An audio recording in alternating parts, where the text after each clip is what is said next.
School felt different now. The laughter in the hallways had thinned. Morning assembly was shorter.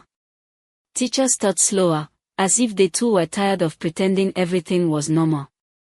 Even break time had changed. Students no longer gathered under the mango tree by the fence. That was where Cynthia had eaten her last snack before she died. Nobody said it out loud, but everyone remembered. Stella sat alone that day, her bread and fried eggs untouched in her lunchbox. A group of girls passed by, whispering. Her cousin was Ngozi. Shoo, don't let her hear. She's weird, always staring at nothing. She did hear. But she didn't care. Miss Kemi called her after class. Stella, are you okay? The young teacher asked gently. You've been quiet. I'm always quiet, Stella replied. The teacher smiled nervously. Yes, but this is different. Stella looked at her for a long time. Then said, Can I ask something? Of course. Do you believe the dead can stay behind? Miss Kemi hesitated. You mean, as spirits?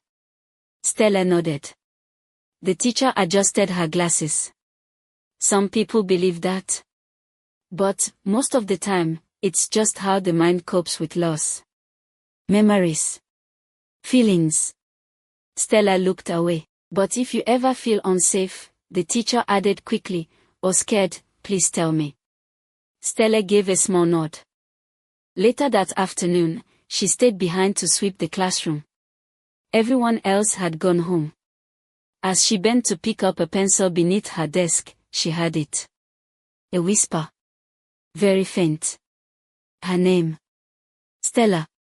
She froze. The windows rattled slightly, but the air was still. She turned slowly. No one. Only the empty desks. The chalkboard.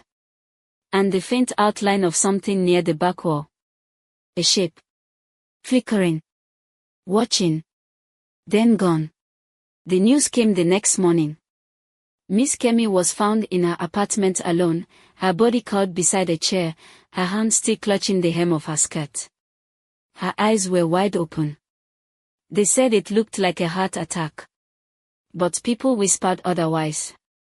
A neighbor claimed she'd heard Miss Kemi crying the night before, not the kind of crying from pain, but something desperate. As though begging. Another said the classroom lights had flickered after school that day, long after everyone had gone home. As though something was still there, waiting. When the news reached Stella, she didn't react, she simply stared at the wall. She liked Miss Kemi, Doris told Ikeno later that night. She just doesn't know how to show it. But it wasn't that. Stella hadn't cried because she already knew. She had felt it. When she'd heard her name whispered in that empty classroom, she knew something had seen her. Something had chosen her. And now Miss Kemi was gone. That night, Stella dreamed of the tree again. But this time, someone was sitting beneath it. A woman. Long skirt. Braids. Glasses. She looked up and opened her mouth to speak, but no sound came. Only blood. Running down her chin. Stella jolted awake, the room spinning, heart pounding. From outside, something rustled. Not the wind. Footsteps. Careful. Slow. Crunching over gravel. She didn't move.